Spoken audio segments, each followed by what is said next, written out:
사람은 무엇을 바라보고 또 무엇을 묵상하냐에 따라서 그 사람의 존재가 또 그 사람의 인생의 방향이 달라집니다.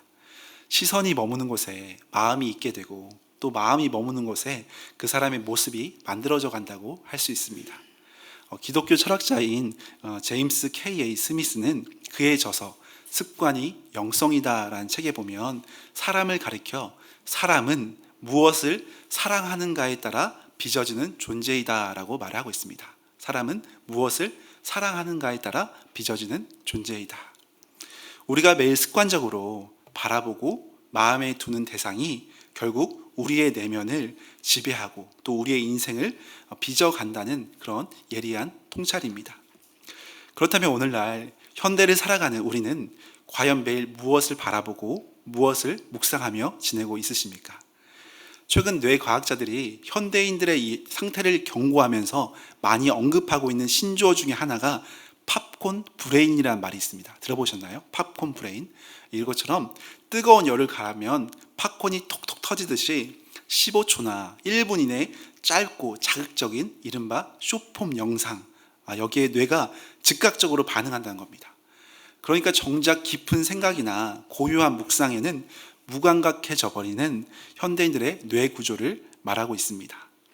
여기에 더해서 아침에 눈을 뜨자마자 세상의 불안한 뉴스들을 끊임없이 읽어 내려가는 돔 스크롤링이라는 말이 있습니다. 들어보셨나요? 둠 스크롤링. 불행을 뜻하는 둠과 스마트폰을 위아래로 움직이는 이 스크롤링이 합쳐진 신조어입니다. 그러니까 인터넷 기사나 SNS 등에서 부정적이고 우울한 뉴스를 계속해서 확인하는 행위를 말하는데 이 현상도 우리의 뇌를 심각하게 병들게 하고 있다는 겁니다. 우리가 SNS를 키면 좋은 기사, 긍정적인 기사도 보겠지만 대부분은 부정적이고 자극적인 기사를 더 눈여겨본다는 겁니다. 사람은 습관적으로 자극이 강한 사건에 끌리게 되고 이러한 부정적인 내용을 미디어를 통해 계속 접하게 되면 불안도와 우울감이 높아지게 됩니다. 우리 영혼을 살찌우는 생명의 말씀을 묵상하기보다는 뇌를 피곤하게 만드는 세상의 이런 자극적인 영상과 내일의 불안을 조장하게 만드는 이 사건들을 하루의 시작으로 삼으면서 지내고 있는 모습이 참 많습니다. 그러다 보니까 우리의 심령은 갈수록 앙상해지고 쉽게 지치고 메말라 버리는 그런 모습이 있습니다. 바로 이렇게 영적으로 메마른 상황에서 성경 말씀은 우리의 흩어진 시선을 다시 하나님께로 집중하는 데 귀한 역할을 합니다. 그 중에서도 성경의 가장 중앙에 자리 잡고 있는 이 시편, 그래서 성경책의 중간을 딱 펴보면 시편이 등장합니다. 우리가 언제든 찾기 쉽도록 그냥 중간을 피면 시편이 나올 수 있도록 배치해둔 은혜인 것 같습니다. 이 시편은 우리가 세상을 향하던 이 눈을 돌려서 오직 살아계신 하나님을 바라볼 수 있도록 우리를 이끌어가는 귀한 찬양시이면서 기도시라고 할 수 있습니다. 오늘 우리가 살펴보고 있는 이 시편은 총 150편이라는 긴 그 구성을 하고 있는데 놀라운 사실은 이 150편의 시가 어느 시대, 어느 한 사람에 의해서 단숨에 쓰여진 것이 아니라는 겁니다. 구약의 모세시대 BC 1400년경부터 이스라엘 백성들이 포로로 끌려갔다 돌아온 BC 400년대까지 무려 1000년이 넘는 시간 동안 이 말씀을 기록하게 하셨습니다. 저자만 보아도 다윗을 비롯해서, 다윗이 가장 많이 썼죠. 거의 절반 가까이 썼다고 보는데 다윗과 함께 아삽, 고라자손, 솔로몬, 헤만, 에단, 모세 등 이름이 직접적으로 등장한 사람만 7명이고 그 외 수많은 무명의 성도들이 귀한 믿음의 고백을 담아냈습니다.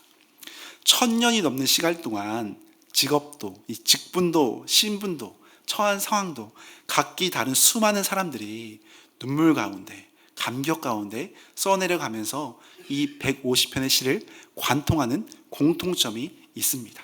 그것은 바로 수천 년 전에 쓴 이 성도들의 고백이 이 시대를 살고 있는 바로 우리의 고백이라는 겁니다. 우리 성도의 고백과 너무나 동일합니다. 고난 앞에서 애통해하고 흘렸던 그들의 눈물이 오늘 나의 눈물이고 또 억울한 상황 속에서 부르짖었던 그 탄식이 바로 우리가 남몰래 삼켰던 깊은 한숨과도 같다고 할 수 있습니다. 그리고 마침내 그 모든 절망을 지나서 하나님만 바라보고 하나님만 의지하며 터뜨렸던 그 기쁨의 찬양이 바로 우리가 이 예배 가운데 회복해야 할 기쁨의 찬양인 줄로 믿습니다. 그렇기 때문에 시편을 읽는다는 것은 다른 사람이 오래전에 남긴 어떤 그런 시를 읽는 정도가 아니라 내 영혼의 가장 깊은 밑바닥을 비추는 믿음의 거울 앞에 우리가 서는 것과 같다고 할 수 있습니다. 성경 속 믿음의 사람들의 이 고백이 곧 나의 고백, 우리의 고백이고, 이렇게 우리의 심령이 회복되어지고 새겨질 때 우리 은혜 가운데 시편 묵상을 더 깊이 해 나갈 수가 있습니다. 그래서 종교개혁자 존 칼빈은 이 시편을 가리켜서 영혼의 모든 부분에 대한 해부학이라는 말을 썼습니다. 그러니까 사람이 경험할 수 있는 모든 희노애락, 기쁨과 슬픔과 이 분노와 두려움, 이 모든 내면의 감정을, 이 영적 상태를 마치 해부도를 펼쳐보듯이 시편 안에 영혼의 거울처럼 고스란히 담겨 놓았다는 의미입니다. 그래서 그 심정을 하나님 앞에 가감없이 다 쏟아내고 결국 그 고백의 끝이 상처로 끝날 것 같은데 그것이 아니라 하나님의 영광을 드러내는, 하나님을 찬양하는 곳으로 그렇게 흘러가는 것이 이 시편의 찬양시의 특별한 은혜입니다. 그러니까 우리 감정이 흔들릴 때마다, 또 삶의 구비구비마다 기도를 어떻게 할지 막막할 때, 또 우리의 심령이 공고할 때마다 이 시편을 읽으면서 우리가 심령이 회복되고 하나님께 나아가는 은혜의 그 고백들이 되시기를 바랍니다. 오늘 우리가 살펴보고 있는 이 시편 5편 역시 세상의 위협과 이 고난 속에서 시선을 멸망으로 향하지 않고 생명의 주님께로 향하게 했던 시인의 진실한 이 기도 내용이 담겨 있습니다. 시편 5편 가장 윗부분에 기록된 표제어를 보면, 시편 5편의 제일 위에를 보면은 다윗의 시, 인도자를 따라 관악에 맞춘 노래라고 나오고 있습니다. 관악에 맞춘 노래. 여기서 관악으로 번역된 히브리어는 필이나 플룻을 말하거든요. 고대 근동 중동에서 주로 깊은 슬픔, 깊은 애통함을 표현했던 악기가 바로 이 관악기였습니다. 그래서 이 시편 5편의 배경은 매우 슬픈 상황입니다. 원수들의 이 거짓말과 배신 속에서 밤새도록 뜬 눈으로 밤을 지새웠던 다윗이 동이 트는 아침을 맞으면서 피가 마르는 상한 심령을 안고 하나님 앞으로 나아가는 영적 전투의 치열한 현장이라고 할 수 있습니다. 우리 가운데 혹시 밤을 지새워 본 분이 계십니까? 어려운 일이 있어서, 또 괴로운 일이 있어서 밤새 뜬 눈으로 밤을 지새운 분이 있다고 하신다면 몸과 마음이 얼마나 괴롭겠습니까? 잠을 자지 못했으니까 몸도 괴롭지만 얼마나 괴로웠으면 잠을 못 잤을까 하는 그런 심령의 괴로움이 너무나 가득히 있습니다.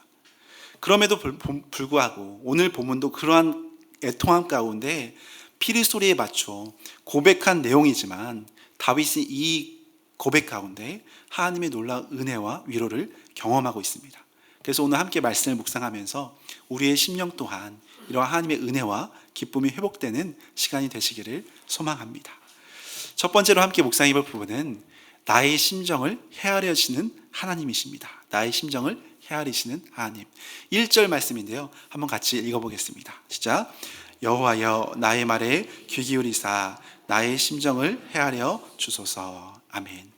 다윗은 이 1절에서 나의 심정을 헤아려 주소서라고 고백합니다. 여기서 심정은 히브리어로 하기가라는 단어입니다. 하기가. 이 단어는 고통의 무게에 짓눌려서 모든 것이 마비되고 깊은 마음에서부터 끌어오르는 영혼의 간절한 신음소리를 뜻합니다. 마음속 깊은 밑바닥에 올라오는 깊은 탄식과 깊은 한숨을 의미하는 단어입니다.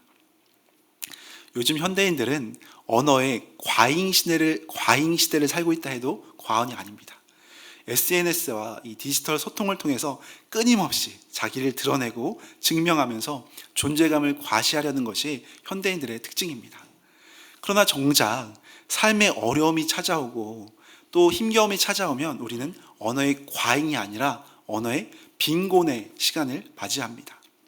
너무나 큰 힘겨움, 또 형용할 수 없는 답답함, 어두운 억울함을 우리는 경험하게 되면 이걸 어떻게 풀어야 할지, 어떻게 기도해야 할지 기도의 언어조차 잃어버리면서 막막할 때가 있습니다. 말문이 막힌다고 하잖아요. 너무 기가 막히면 말문이 막히잖아요.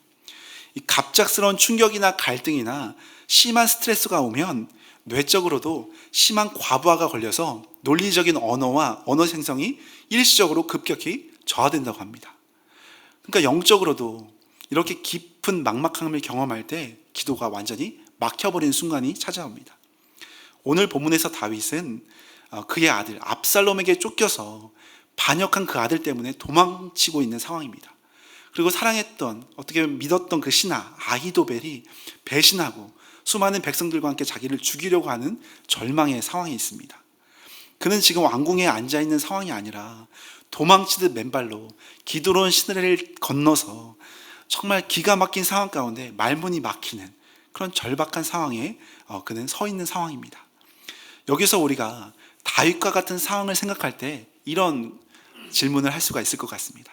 말문이 막혀서 말할 수조차 없는 이 힘겨운 마음을 하나님께 어떻게 고백할 수 있을까?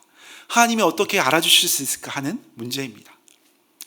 오늘 본문은 우리의 말을 하나님이 들으시는 것이 아니라 우리의 하기가, 이 심정을 헤아려 주신다고 1절에 말씀하고 있습니다. 우리가 다 말하지 못해도 주님은 다 헤아려 주신다는 겁니다. 이 헤아려 주신다는 의미는 깊이 통찰하여서 우리의 모든 마음을 다 뚫어서 보신다는 말입니다. 마치 베토벤이 귀가 들리지 않은 상태에서도 악보의 행간을 뚫고서 흐르는 선율을 다 읽어내듯이 하나님은 더욱더 완전하신 분이시니까 우리가 내뱉지 못하는 한숨의 행간을 뚫고 흐르는 그 깊은 영혼의 절규를 다 아시고 통찰하신다는 의미입니다. 그래서 심리학자 도널드 위스콧은 충분히 좋은 엄마라는 개념을 통해 이런 개념을 설명했습니다. 갓난아이가 이유 없이 울며 보챌 때가 있잖아요. 단순히 배가 고프거나 어떤 이유가 있어서 울 때도 있지만 정말 어린 갓난아이가 이유 없이 울 때가 있습니다. 그럼 아이에게 왜 우는지 논리적으로 물을 수가 없어요. 아이가 말을 아직 하지 못하니까. 하지만 엄마는 아기를 가슴에 안고 그저 토닥거립니다. 아이의 울음소리와 이 떨림과 호흡의 간격과 이 가슴의 두근거림을 통해서 아이의 고통을 헤아려서 깊이 통찰하고 그렇게 품어줍니다. 아이는 엄마의 품 안에서 자기의 울음이 헤아려지고 있음을 느낄 때 울음을 그치고 평안을 얻게 된다는 그런 이론으로 설명했습니다. 이처럼 하나님은 우리를 더욱 사랑으로 품어주시는 우리의 참된 아버지가 되십니다.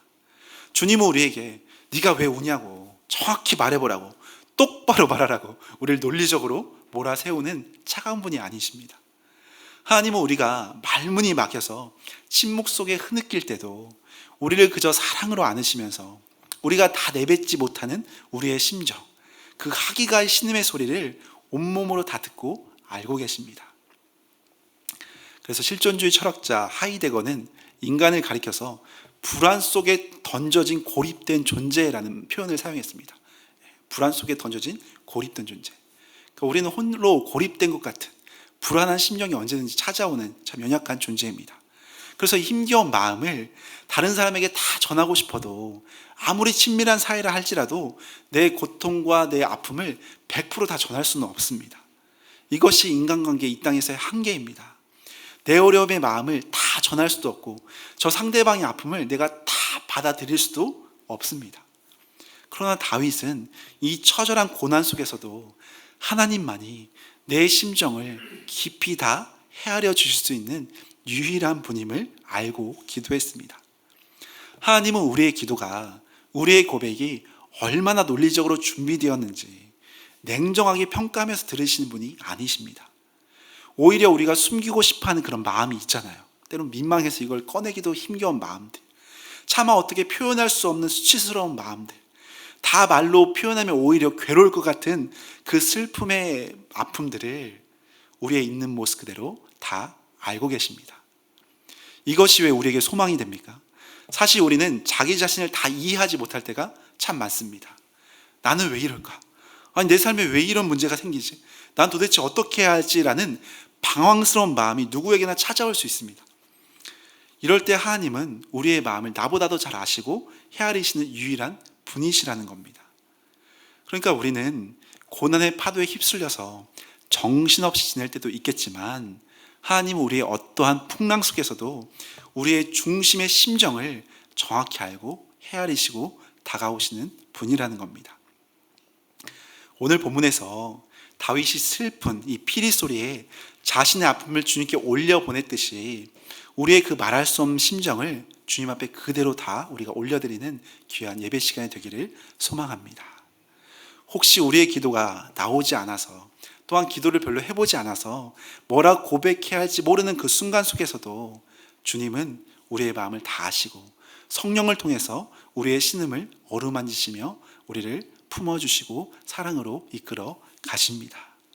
이 놀라운 사랑의 은혜가 이 예배 가운데 충만하시기를 간절히 축복합니다. 네, 우리 두 번째로 살펴볼 부분은 풍성한 사랑을 힘입어라는 부분입니다. 다윗은 7절에서 자신의 고통을 주님의 사랑으로 승화시키는데 이렇게 고백합니다. 7절 같이 읽어보겠습니다. 시작. 오직 나는 주의 풍성한 사랑을 힘입어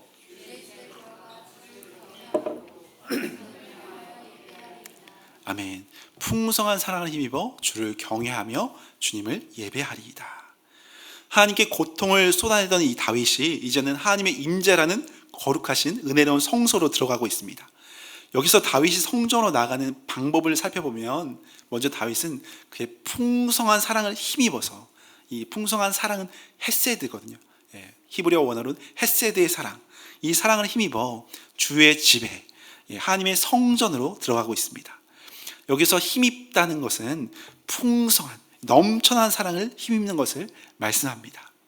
그러니까 다윗은 자신의 어떠함이 아니라, 자신의 의로움이 아니라 하나님의 그 사랑을 근거해서 이 풍성한 사랑을 힘입어서 담대하게 나가고 있습니다. 인간적으로 보면 지금 다윗은 거룩한 성전에 들어갈 자격이 없는 죄인처럼 도망가고 있는 신세입니다.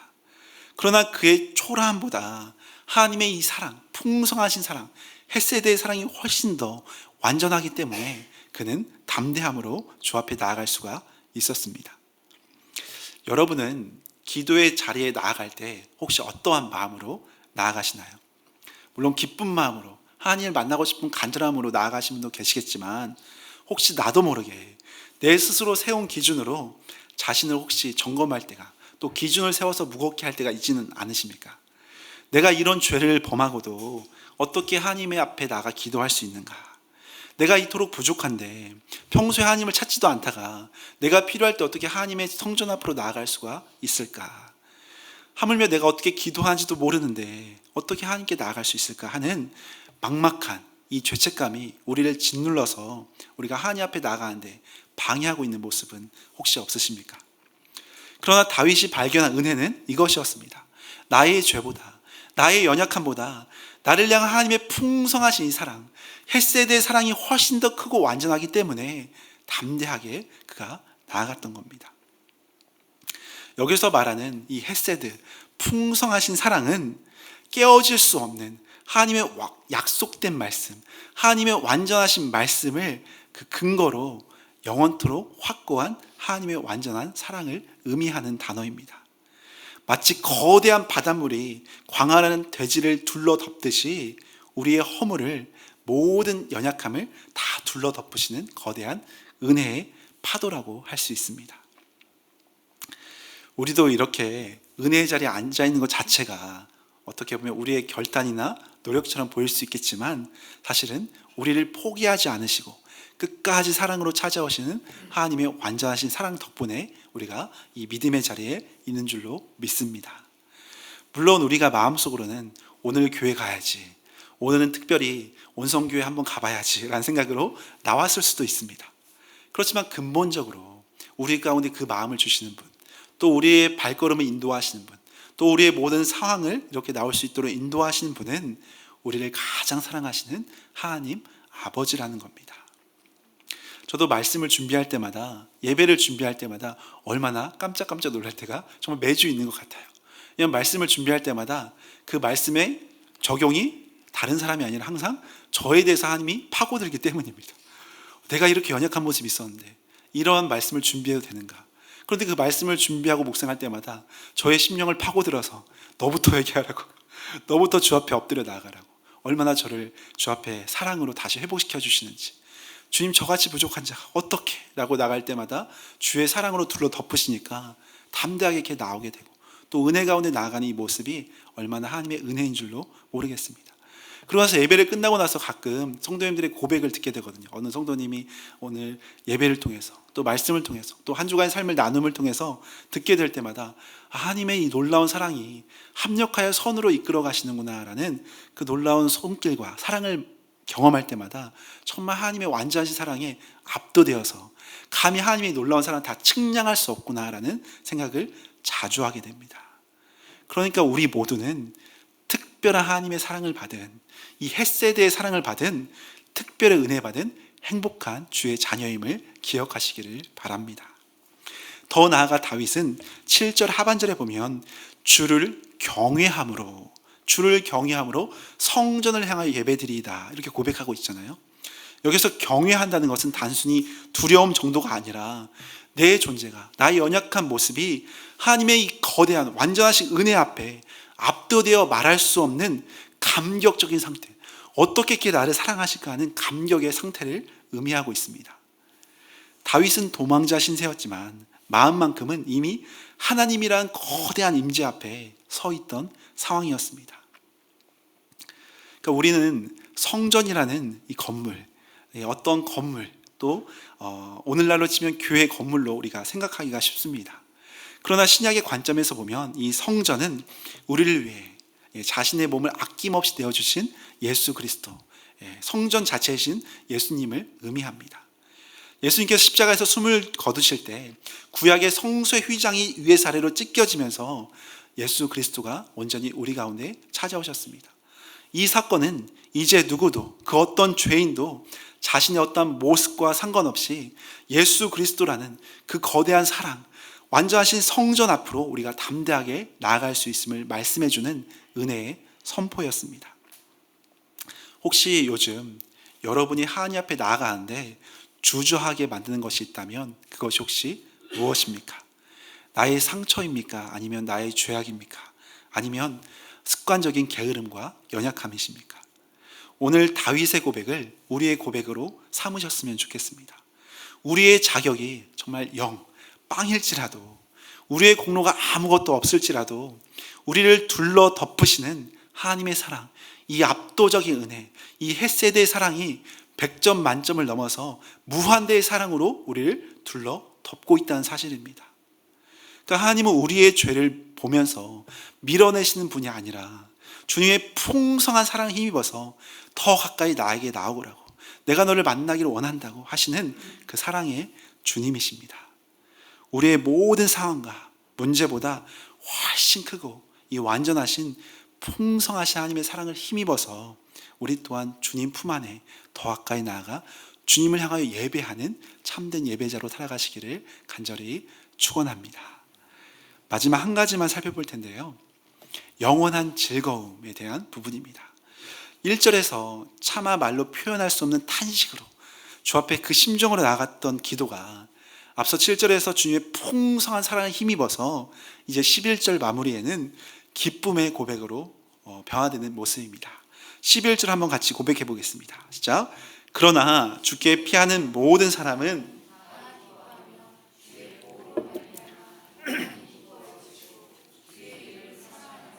주를 즐거워하리이다. 아멘. 여기서만 봐도 대략 봐도 기뻐, 즐거워라는 말이 있잖아요. 혹시 오늘 별로 기쁨 가운데 오지 못하신 분은 오늘 기쁨 가운데 회복하시고, 또 밥을 드시면서 또 기쁨 가운데 회복하셨으면, 영과 육의 회복이 있었으면 좋겠습니다.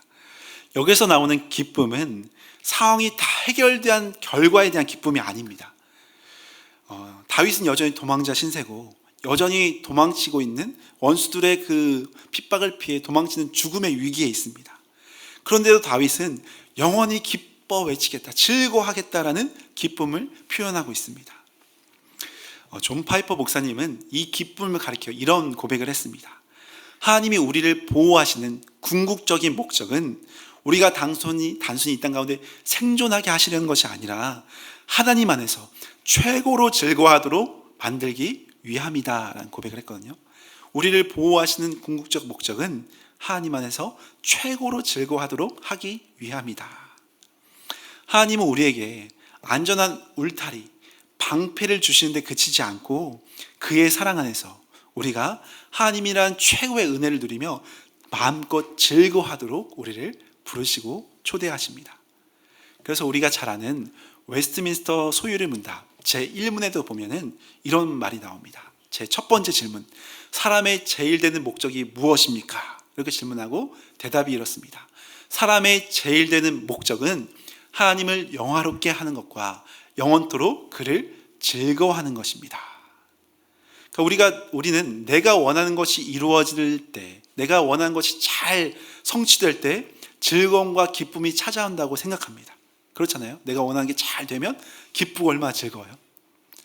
그래서 우리가 상황이 어려우면 기쁨을 잃어버리고 낙심하고 왜 이게 안 되는 거냐고 즐거움을 잃어버립니다.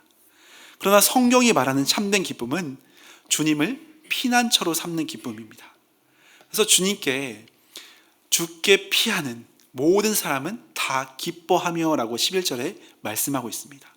이 말씀처럼 진정한 기쁨은 내 삶의 문제가 해결된 그런 결과에 우리가 좌지우지 되는 것이 아니라 도저히 감당할 수 없는 상황 속에서도 하나님의 이 사랑의 품이라는 거대한 은혜의 방패, 은혜의 손길 아래서 우리가 주님이 주신 참된 기쁨을 누리는 것입니다. 요즘 여러분의 마음은 혹시 무엇으로 가득 채워지고 있으십니까? 무엇이 채워지길 바라면서 하루하루 살아가고 계십니까? 이것만 채워진다면 내가 정말 기쁠 텐데, 이것만 채워진다면 내가 즐거움이 한이 없을 텐데 라는 그런 생각이 혹시 있지는 않으십니까? 세상이 주는 즐거움과 기쁨에 우리가 시선을 빼앗겨서 정작 참된 기쁨과 즐거움을 주시는 하나님 안에 누려야 할 그 은혜를 누리지 못하고 있는 모습은 혹시 없으신가요? 오늘 시편을 함께 묵상하면서 우리의 시선을 하나님께 고정하기를 소망합니다. 우리를 위해 십자가에서 모든 고난을 다 대신 받으신 예수님께서 우리와 함께 하시며 참된 기쁨과 즐거움을 허락하기를 원하고 계십니다. 주님은 우리의 모든 탄식을 기쁨으로 바꿔내시는 능력의 주님이시면서 우리를 은혜의 방패로 늘 둘러덮으시는 사랑의 주님이십니다. 이러한 주님의 보호 아래에는 비록 눈물이 나더라도 우리가 기쁨의 찬양을 할 수 있고, 비록 지치고 힘겨울지라도 새 힘을 낼 수 있고, 비록 힘겨워 즐거워할 수 없는 형편 속에서도 주님은 우리에게 세상이 알 수 없는 즐거움과 은혜를 허락해 주실 것입니다. 우리의 영혼이 하나님만 바라고 그분만 온전히 의지할 때 세상이 줄 수 없는, 사람들이 알 수 없는 온전한 기쁨과 즐거움을 폭포수처럼 부어줄 줄로 믿습니다. 말씀을 마무리하겠습니다. 사랑하는 여러분, 오늘 시편 이 5편의 다윗의 아침 기도는 억울함과 배신의 탄식으로 시작했지만 하나님의 풍성한 사랑이라는 은혜의 성전을 통과하면서 결국 영원한 기쁨의 찬송으로 마무리되는 믿음의 여정을 보여주고 있습니다. 우리의 삶도 마찬가지입니다. 아직 어두운 새벽, 나조차 내 마음을 모르는 그런 심정을 지나는 탄식 속에서도 그 누가 알아주지 않는 눈물의 시간을 보낸다 할지라도 우리는 염려할 필요가 없습니다. 우리를 가장 사랑하시는 하나님께서 탄식하는 우리의 심정을 가장 잘 아시고 헤아리시고 보살피시기 때문입니다. 주님은 우리가 하나님의 풍성한 사랑에 힘입어 예배의 자리에 나올 수 있도록 생명의 길로 날마다 우리를 붙잡고 인도해 가고 계신 분이십니다. 때로는 탄식으로 우리가 아침을 맞이할 때도 있겠지만 언제나 주님은 즐거움으로, 기쁨으로, 찬송으로 우리를 반드시 변화시켜 가실 것입니다. 이러한 사랑의 주님만 의지하면서 날마다 은혜와 평안이 충만한 귀한 성도님들 되시기를 예수님의 이름으로 간절히 축원합니다.